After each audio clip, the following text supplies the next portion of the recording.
वज़ीर आज़म नरेंद्र मोदी ने की साल 2020 की पहली प्रगति मीटिंग की सदारत। मुख्तलिफ मंसूबों की कारकर्दगी का लिया जायजा।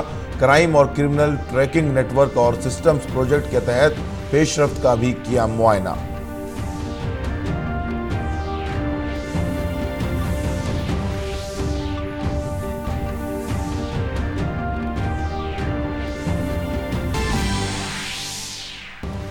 सुप्रीम कोर्ट ने सीएए पर रोक लगाने से फिलहाल किया इनकार। कहा, मरकज के दलाइल सुने बगैर वो नहीं लगाएगा कोई रोक। मरकज से 4 हफ्ते में तलब किया जवाब।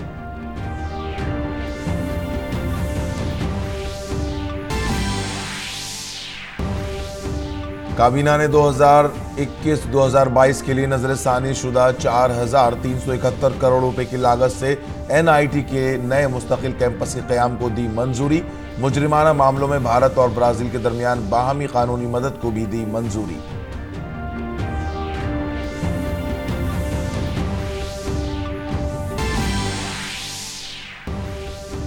चीन में कोरोना वायरस के फैलने के पेश नजर भारत में की गई 7 एयरपोर्ट पर 43 परवाजों और 9,156 मुसाफिरों की जांच। मरकजी सेहत सेक्रेटरी ने कहा, हुकूमत हालात से निपटने के लिए मुस्तैद।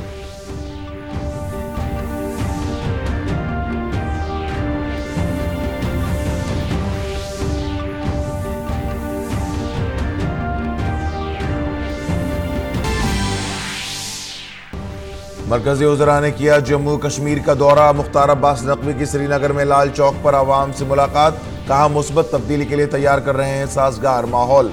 जल शक्ति के मरकजी वजीर गजेंद्र सिंह शेखावत ने जम्मू में तरक्याती प्रोजेक्टों का लिया जायजा।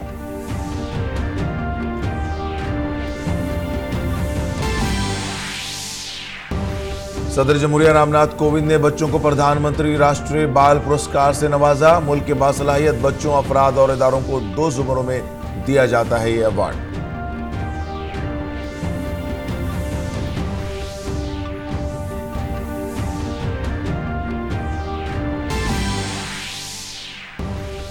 गगनयान मिशन की तमाम तैयारियां मुकम्मल। इसरो ने कहा, मिशन के लिए मुंतखब 4 खलाबाज तरबियत के लिए जल्द ही जाएंगे रूस। इसरो ने तैयार किया ह्यूमन वाइड, जो खलाबाजों के मिशन पर जाने से कबल तजुर्बाती तौर पर भेजा जाएगा।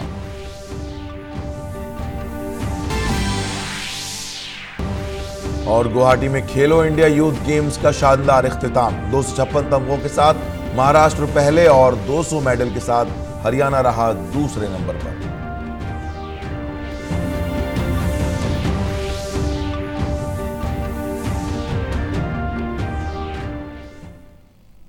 आदाब नाज़रीन, इमरोज़ में आपका खैर मक़दम है। मैं हूं अब्दुल्ला। अब खबरें तफसील से। वज़ीर आज़म नरेंद्र मोदी ने दिल्ली में मुख्तलिफ मंसूबों के जायजे के लिए 32वीं प्रगति मीटिंग की सदारत की। इस मीटिंग में वज़ीर आज़म ने रियासती हुकूमतों के जरिए अमल में लाए जा रहे मरकज़ के मुख्तलिफ मंसूबों का जायजा लिया। इनमें आयुष्मान भारत, PM किसान, कारोबार में आसानी, फूड सिक्योरिटी के कौमी कानून, सियाहत, इंतज़ामी इस्लाहात, शहरी सहूलतें, GST जमा करना, बरामदात का फरोग और मेहनत के शोबे में इस्लाहात वगैरह के मंसूबे शामिल थे। सुप्रीम कोर्ट ने शहरियत तरमीमी कानून पर फिलहाल रोक लगाने से इनकार कर दिया है। जस्टिस बोबडे ने वाज़ेह तौर पर कहा है कि मरकजी हुकूमत को सुने बगैर अदालत कोई हुक्म नहीं देगी। हुकूमत को जवाब देने के लिए 4 हफ्ते का वक्त दिया गया है। इससे कबल अटॉर्नी जनरल के वेणुगोपाल ने अदालत को बताया कि इससे मुताल्लिक 140 अर्जियां उन्हें मिली हैं, जिन पर जवाब तैयार किया जा रहा है। दूसरी तरफ अर्जी गुजारों की जानिब से दरखास्त की गई कि NPR के अमल को हतमी हुक्म से पहले 3 महीने के लिए मुलतवी किया जाए। One very important point that in Assam there is Assam Accord. In Northeast the perspective is something different. The situation of Assam in Northeast is something different. So court has said that the Assam, Tripura and Northeast case will be the first and separate hearing will be there. So it's a very significant move and we are appreciating the order passed by the Supreme Court of India. At least there will be first and separate hearing in the case of Assam, Tripura and Northeast. मरकजी वजीर प्रकाश जावड़ेकर ने कांग्रेस की तनकीद करते हुए कहा कि कांग्रेस राजीव गांधी के दौर में ही NPR लाई थी और अब वो इसकी मुखालिफत कर रही है। NPR किसने लाया? कांग्रेस ने। कब लाया? 2010 में। तब आप सब लोगों ने स्वागत किया।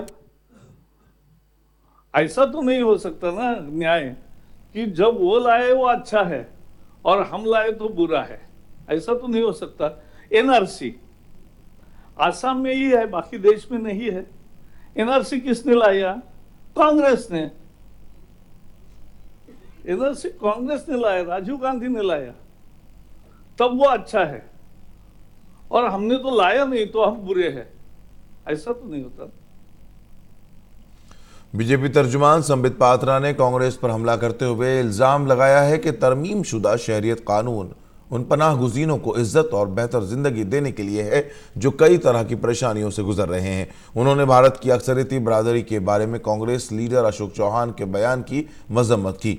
बीजेपी तर्जुमान ने कहा कि कांग्रेस मुस्लिम नाज बर्दारी की सियासत वोट बैंक की खातिर कर रही है। ये जो जहर देश में हिंदुओं के खिलाफ बोया जा रहा है, देश में सत्ता के खिलाफ बोया जा रहा है, मुझे लगता है ये बहुत ही दर्दनाक है। ये डेमोक्रेटिक कंट्री है, आप किसी भी विषय पे प्रोटेस्ट कर सकते हैं, किंतु तुष्टीकरण की राजनीति के अंतर्गत एक धर्म पे अटैक करना, उनको जलील करना और क्रिमेशन की पद्धति पे अटैक करना, ये कहना कि हम केवल मुसलमानों को सोच के सरकार बनाते हैं, ये उचित नहीं है। सोनिया गांधी जी को माफी मांगनी चाहिए। मरकजी काबीना ने अपने एक अहम फैसले के तहत साल 2009 के बाद कायम हुए एनआईटी को मुस्तकिल कैंपस के क़याम के लिए 4,371 करोड़ रुपए की नजरसानी शुदा तखमीना लागत मुख्तस किया है। ये एनआईटी 31 मार्च 2022 तक अपने मुस्तकिल कैंपस में पूरी तरह से काम करने लगेंगे। फिलहाल ये कैंपस साल 2010-11 से आरजी कैंपस से चलाए जा रहे हैं। पूर्वोत्तर भारत में मूलतः जो एनआईटीज 2009 में स्थापित किए गए थे, उसको ठीक ढंग से चलाने के लिए और पूरा करने के लिए आज 4,371 करोड़ का प्रोविजन किया गया। सरकारी कंपनी हिंदुस्तान फ्लोरोकार्बन्स को काबीना ने बंद करने का फैसला किया। इसके अलावा दमन को दादर नगर हवेली और देव की राजधानी बनाए जाने पर और दीगर फैसलों की जानकारी इत्तलात व नशरियात के वजीर प्रकाश जावड़ेकर ने दी। We have taken so many decisions as far as NIT's revised course, facilitation of merger of Daman, Diu, Dadra, Nagar Haveli, then giving more period for OBC Commission to work out in details and present us a scheme for giving justice to the most oppressed, then closure of Hindustan Fluorocarbon and various other MOUs of national importance. चीन में फैले corona virus के पेश नज़र चीन से भारत आने वाली 43 परवाज़ों और 9,000 से ज़्यादा मुसाफिरों की हवाई अड्डे पर जांच की गई। मरकज़ी वजारत सेहत की सेक्रेटरी प्रीति सूदन ने कहा कि मरकज़ी वजारत सेहत को कोरोना वायरस के बारे में पूरी तरह मुहतात है। सभी अस्पतालों को अलर्ट पर रखा गया है। वजारत सेहत सभी रियासतों से राब्ते में है। सभी हवाई अड्डों पर थर्मल स्क्रीनिंग की जा रही है। सेहत सेक्रेटरी ने कहा कि वजारत चीन में भारतीय सफारतखाने से राब्ते में है। वजारत ने उन लोगों से भी जो हाल ही में चीन से आए हैं अपील की कि वो कुछ दिन मास्क लगा कर रखें और अपने रिश्तेदारों से दूर रहें, और अगर कोई सर्दी बुखार की अलामत नजर आए तो फौरन किसी नज़दीकी अस्पताल में जाकर दिखाएं। सेहत सेक्रेटरी ने कहा कि लोगों को घबराने की ज़रूरत नहीं है। कोई भी ट्रैवलर अगर वहाँ से आ रहा है, कोई भी बच्चा जो पढ़ते हैं वहाँ पर वो आए हैं यहाँ पर, तो वो अपना थोड़ा सा मास्क पहन के रहें, अपने किसी को अपना हाथ धोते रहे और थोड़ा सा फिज़िकल कांटेक्ट ज़्यादा जो यहाँ पे परिवार है, फ्रेंड्स हैं, उनके साथ अभी मत रखें। थोड़े दिन के बाद कुछ सिम्टम नहीं हुआ तो obviously I mean it's then there is no issue at all. So we are very vigilant and hospitals को भी हमने प्रिपेयर कर दिया है। जैसे मैंने बताया कि सिविल एविएशन में तो एयरपोर्ट्स के पे और उस पर ट्रेनिंग है, तो हम बहुत क्लोजली मॉनिटर कर रहे हैं। सब स्टेट्स के साथ भी हमारी बात हो गई है, हमने उनको एडवाइजरीज भेज दी हैं and the situation is being monitored very very closely. Jammu Kashmir में तरक्की की रफ्तार का जायजा लेने और सरकार की स्कीमों के बारे में लोगों को जानकारी देने के लिए मरकजी वज़रा का जम्मू कश्मीर का दौरा जारी है। इसी सिलसिले में मरकजी वज़ीर मुख्तार अब्बास नकवी ने श्रीनगर के लाल चौक पर मकामी लोगों के साथ मुलाकात और बातचीत की। इस दौरान उन्होंने कहा कि लोगों में मुस्बत माहौल और इस माहौल को मजीद लोगों तक बातचीत के जरिए फैलाया जा रहा है। लोगों में जबरदस्त एतमाद है, एक बहुत ही पॉजिटिव माहौल है और उस पॉजिटिव माहौल को और के बीच जाकर के लोगों के संपर्क के साथ, लोगों के संवाद के माध्यम से हम लोगों में और मजबूती के साथ जो बदलाव, बेहतरी के लिए बदलाव है, उसके माहौल को। दूसरी तरफ जल शक्ति के वजीर गजेंद्र सिंह शेखावत ने खित्ते में तरक्याती मंसूबों के बारे में सीनियर अफसरों के साथ जम्मू में एक जायजा मीटिंग की। जम्मू कश्मीर इंतजामिया की सताइश करते हुए उन्होंने कहा कि 2021 तक सभी घरों में पीने का पानी पहुंचाया जाएगा। जो एक अत्यंत महत्वपूर्ण कार्यक्रम लिया है, हालांकि पिछले 6 महीने में जिस तरह से जम्मू कश्मीर में भारत सरकार की बनाई हुई योजनाओं का इम्प्लीमेंटेशन में तेजी आई है, लेकिन मुझे विशेष प्रसन्नता इस बात की है कि जो हर घर तक जल पहुंचाने की स्कीम और जिसके लिए अंतिम तिथि माननीय प्रधानमंत्री जी ने 2024 रखी थी, उसको जम्मू कश्मीर की सरकार ने, यहाँ की व्यवस्था ने उसको अपने लिए दिसंबर 2021 का टारगेट तय किया कि हम 2 साल में पूरा करेंगे। इसी सिलसिले में आज मरकजी वजीर रविशंकर प्रसाद और थावर चंद गहलोत समेत मुताद्दिद मरकजी वज़रा मरकज के ज़ेर इंतज़ाम इलाके का दौरा कर रहे हैं और लोगों को सरकारी मंसूबे के बारे में बता रहे हैं। मरकजी हुकूमत के राब्ता प्रोग्राम के तहत उमूर दाखिला के वज़ीर ममलिकत जम्मू कश्मीर के दौरे पर हैं। जी किशन रेड्डी वस्ती कश्मीर के दौरे पर हैं। उन्होंने गांदरबल में एक प्रोग्राम में शिरकत की। उन्होंने लोगों के माबैन समाजी तहफ़्फ़ुज़ प्रोग्राम के तहत पेंशन कार्ड भी तकसीम किए। वज़ीर दिफ़ा राजनाथ सिंह ने आज NCC के यौम जमहूरिया कैंप का दौरा किया। इस मौके पर उन्होंने 3 कैडेटों, 2 ANO और 1 GCO को वज़ीर दिफ़ा मेडल और तौसीफ़ी सनद दी। पेश है हमारे नुमाइंदे गिरीश निशाना की ये खास रिपोर्ट। दिल्ली में जारी एनसीसी के यौम जमहूरिया कैंप में बुध को वजीर दिफा राजनाथ सिंह भी पहुंचे। यहां एनसीसी के तीनों धड़ों ने वजीर दिफा को गार्ड ऑफ ऑनर पेश किया और वजीर दिफा ने गार्ड ऑफ ऑनर का मुआयना किया। वजीर दिफा राजनाथ सिंह ने एनसीसी में गुजरे अपने दिनों को याद करते हुए कहा कि एनसीसी कौमी इफ्तिखार का जज्बा पैदा करने का मौसर जरिया है। उन्होंने हर स्कूल और कॉलेज में एनसीसी की ट्रेनिंग की बात पर जोर देते हुए समाजी बेदारी प्रोग्राम, राहत और बचाव कामों में भी एनसीसी के किरदार की तारीफ की। कोशिश ये होनी चाहिए कि एनसीसी को और भी स्कूल्स, कॉलेजेस अथवा दूसरे जो एकेडमिक इंस्टीट्यूशंस हैं वहाँ तक ले जाएं इसको। एनसीसी के जो कार्यक्रम होते हैं उससे एक सेंस ऑफ नेशनल प्राइड, राष्ट्रीय स्वाभिमान की भावना पैदा की जा सकती है और यह सबसे सशक्त और प्रभावी माध्यम है। जैसे रेस्क्यू ऑपरेशन में इनका रोल 65-71 की जो वार रही है उसमें जो एनसीसी कैडेट्स का रोल रहा है, एक सेकंड लाइन ऑफ डिफेंस के रूप में जिस तरीके से प्रभावी भूमिका एनसीसी ने निभाई है उसकी जितने भी सराहना की जाए कम है। इस मौके पर वजीर दिफा ने लेफ्टिनेंट रायसन सैम राजू और उत्तर प्रदेश डायरेक्टरेट के अंडर ऑफिसर राहुल शर्मा को रक्षा मंत्री मेडल अता किया।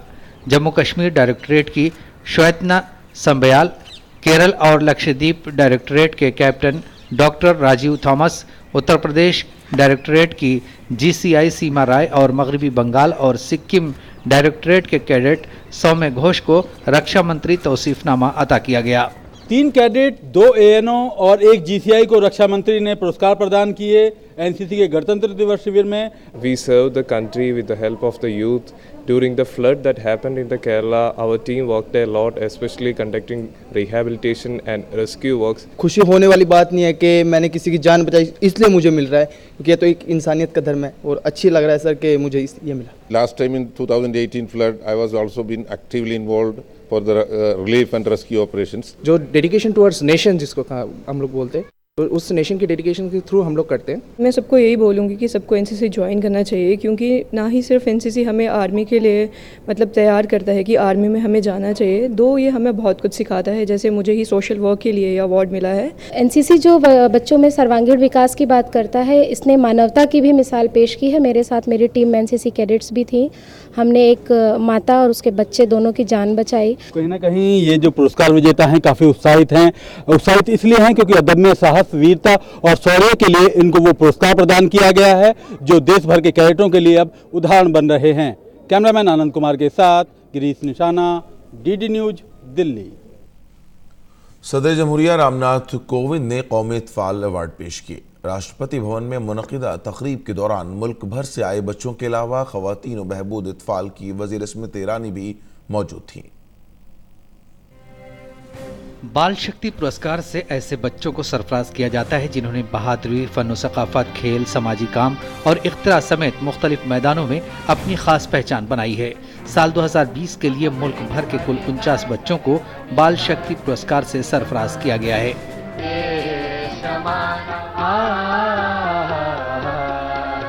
खेल के मैदान में इस बार का बाल शक्ति पुरस्कार कुमारी आरुषि शर्मा, कुमारी आकुला साई, कुमारी ईशा सिंह समेत कुल 13 बच्चों को अता किया गया। वहीं फन सकाफत के शोबे में गौरी मिश्रा और अथर्व मनोज कुमार समेत 7 बच्चों को बाल शक्ति पुरस्कार अता किया गया। इख्तिरा के लिए अनमोल राठी और हर्ष अग्रवाल समेत 14 बच्चों को बाल शक्ति पुरस्कार से सरफराज किया गया। दानिशमंदी के शोबे में चिराग फ्लोर और देवेश पंकज समेत कुल 7 बच्चों को बाल शक्ति अवार्ड से सरफराज किया गया। बहादुरी अवार्ड के लिए मास्टर कार्तिक कुमार, कुमारी अद्रिका गोयल समेत 4 बच्चों को बाल शक्ति अवार्ड अता किया गया।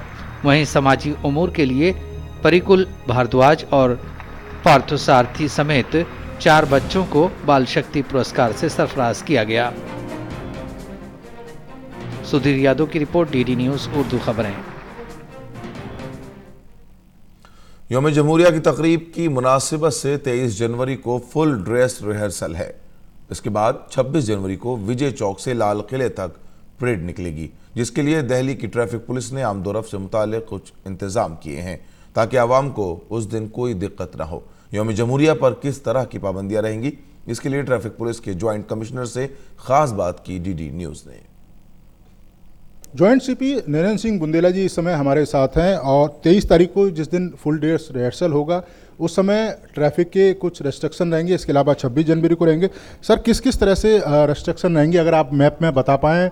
नॉर्थ से साउथ कैसे लोग जा पाएंगे, वेस्ट से ईस्ट कैसे जा पाएंगे, और जिन इलाकों में प्रतिबंध रहेगा रोड का वो कौन कौन से रोड हैं? विजय चौक पर शाम के 6 बजे 25 तारीख को और 22 तारीख की शाम को 6 बजे यहाँ से ट्रैफिक बंद की जाएगी। राजपथ जो मेन जहाँ से परेड स्टार्ट होता है विजय चौक से, राजपथ होते हुए तिलक मार्ग होते हुए लाल किला तक परेड जाती है। तो इसमें 3 मेन इंपॉर्टेंट रोड्स हैं, रफ़ी मार्ग, जनपथ एंड मानसिंह।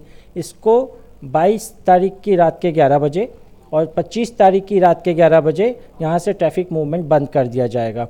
फिर जब हम नीचे आते हैं तो इंडिया गेट के चारों ओर का जो रोड है सी हेक्सागन है। सी हेक्सागन ये आपका 23 तारीख को सुबह 9:15 बजे और 26 तारीख को ये सुबह 2 बजे बंद कर दिया जाएगा। जो परेड आगे मूव करेगी तिलक मार्ग होते हुए भी, यहाँ पर भी टाइमिंग का रिस्ट्रिक्शन है। ये 22 तारीख को सुबह 10 बजे और 26 तारीख को ये सुबह 5 बजे यहाँ पर ट्रैफिक रिस्ट्रिक्शन हो जाएगा। तो इस रूट में कोई भी गाड़ी नहीं जा सकती हैं। सबसे आसान तरीका होगा साउथ से नॉर्थ जाने के लिए रिंग रोड लेकर आप निकल सकते हैं, एक वो ऑप्शन है। फिर नॉर्थ में रिंग रोड पूरा खुला हुआ है। या फिर अगर धौला कुआं साइड से जा रहे हैं तो आप वंदे मातरम मार्ग होते हुए यहाँ से फैज़ रोड, रानी झांसी रोड करके भी बुलेवार्ड रोड करके अपने गंतव्य पे जा सकते हैं। दूसरा सर, कुछ मेट्रो पे भी प्रतिबंध रहेगा 23 तारीख को और 26 तारीख को। 2 मेट्रो स्टेशन है जो 23 को बंद रहेंगे जब फुल ड्रेस रिहर्सल है। एक है मेट्रो स्टेशन उद्योग भवन एंड सेंट्रल सेक्रेटेरिएट जो कि राजपथ के पास है, तो वहाँ पर एक्सेस बंद कर दिया जाएगा। और 26 तारीख को 4 मेट्रो स्टेशन बंद होंगे, लोक कल्याण मार्ग, metro station Udyog Bhawan, central secretariat, metro station Patel Chowk. ये 4 मेट्रो स्टेशन बंद किए जाएंगे, लेकिन टाइमिंग में फ़र्क है। इन दोनों मेट्रो स्टेशन सुबह 5 से लगभग 12 बजे तक बंद रहेगा। ये 2 बाहर के जो मेट्रो स्टेशन है सुबह 8:45 से 12 बजे तक बंद रहेगा। कुछ प्रतिबंध लगाए गए हैं, जनता से भी अपील की गई है कि जिस समय परेड हो उस समय कम से कम मूवमेंट करें ताकि उन्हें किसी तरह की परेशानी ना हो। Neeraj Singh, DD news, Delhi. प्रधानमंत्री उज्ज्वला योजना से महाराष्ट्र के अहमदनगर जिले की सैकड़ों खवातीन को चूल्हे के धुएं से नजात मिली है। अब उन्हें खाना पकाने के लिए रिवायती तौर पर लकड़ी और गोबर के उपले का इस्तेमाल नहीं करना पड़ता। प्रधानमंत्री उज्ज्वला योजना के तहत अब उन्हें महफूज खाना बनाने की भी तरबियत दी जा रही है।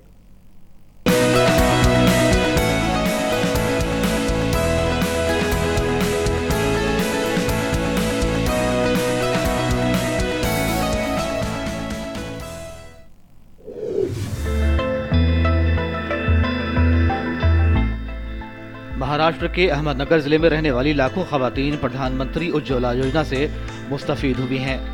अब ये खवातीन धुएं वाले चूल्हे पर नहीं बल्कि आलूदगी से पाक LPG गैस पर खाना बनाया करती हैं।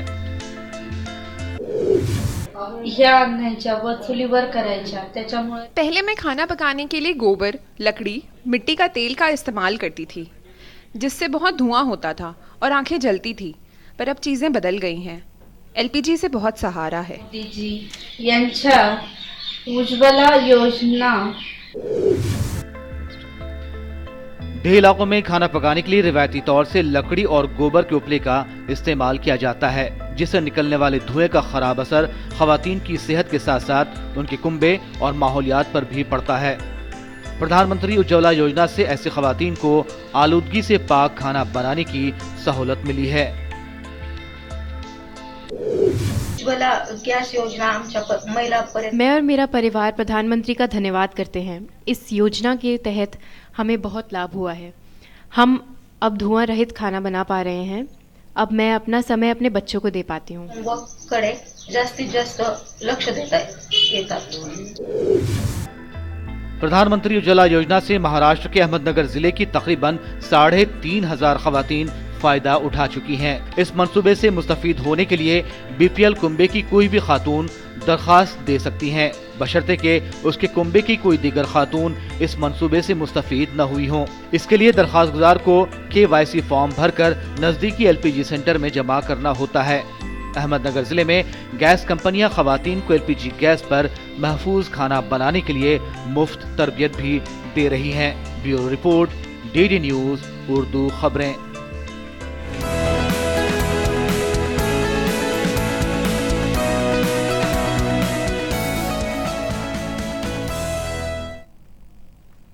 इसरो के सरबराह के सिवन ने इंसान की मौजूदगी वाले खलाई जहाज और तलाश व जुस्तजू के मौजू पर बेंगलुरु में मुनक़िदा एक प्रोग्राम में अपने खिताब के दौरान कहा कि गगनयान मिशन सिर्फ इंसान को खला में भेजने से मुताल्लिक़ नहीं है, बल्कि ये मिशन तवील मुद्दती कौमी और बैनुल अक़वामी ताउन के लिए एक खाका बनाने का मौका भी फराहम करता है।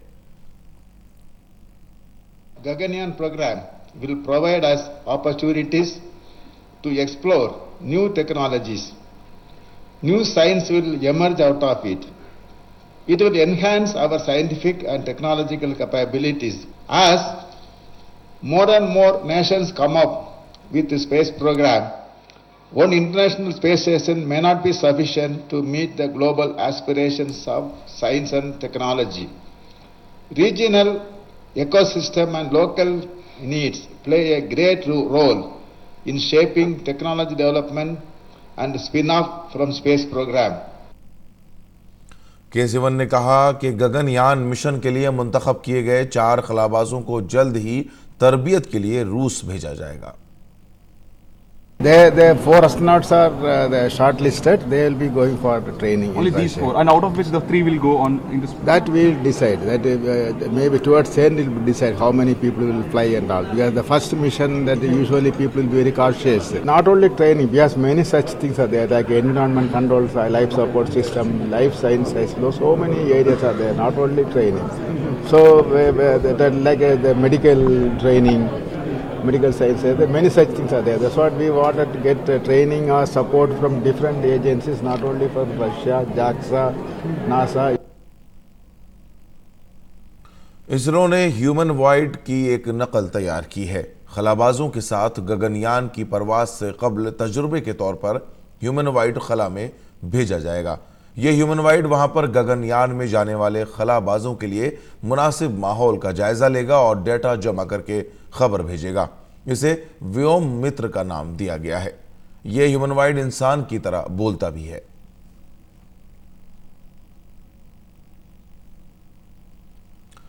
अमेरिकी सदर डोनाल्ड ट्रंप के खिलाफ मुआखजे की कार्रवाई के तहत ऐवान बाला यानी सेनेट में समाअत जारी है। काबिल जिक्र है कि सदर ट्रंप पर यूक्रेन के मामले में अपने इख्तियारात का गलत इस्तेमाल करने और कांग्रेस को उनके किरदार की जांच करने से रोकने का इल्ज़ाम है। सदर ट्रंप इन इल्ज़ामात से इनकार करते हैं। रिपब्लिकन सेनेटर्स इस तहरीक के खिलाफ वोटिंग कर रहे हैं, जिसके तहत व्हाइट हाउस को वो तमाम दस्तावेजात पेश करनी है, जिनमें सदर डोनाल्ड ट्रंप के यूक्रेन मामले से निपटने की तफसीलात हैं। दूसरी तरफ अमेरिकी सदर डोनाल्ड ट्रंप ने अपने खिलाफ मुआखजे को एक धोखा करार दिया है। अमेरिकी सदर ने उम्मीद जाहिर की है कि मुस्तकबिल में सब कुछ ठीक होगा। ट्रंप ने यह बयान दावोस में आलमी इक्तिसादी फोरम के सालाना इजलास के मौके पर यूरोपीय कमीशन के सदर के साथ हुई मीटिंग के दौरान दिया। शिमाल मगरबी शाम में रूस के हवाई हमलों में कम से कम 23 शहरियों की मौत हो गई है। बागियों के कब्जे वाले इस खित्ते से उन्हें हटाने के लिए की गई इस बड़ी कार्रवाई की वजह से हजारों की तादाद में शहरियों को तुर्की की सरहद की जानिब जाना पड़ा। बागियों की जवाबी कार्रवाई में रॉकेट से किए गए हमले से हुकूमत के कब्जे वाले शहर हलब में मजीद 3 शहरियों की मौत हो गई। इस दरमियान नाकाम सिफारती कोशिशों के बाद हलब और इदलिब के पड़ोसी सूबों में भी तशद्दुद में इजाफा हुआ है।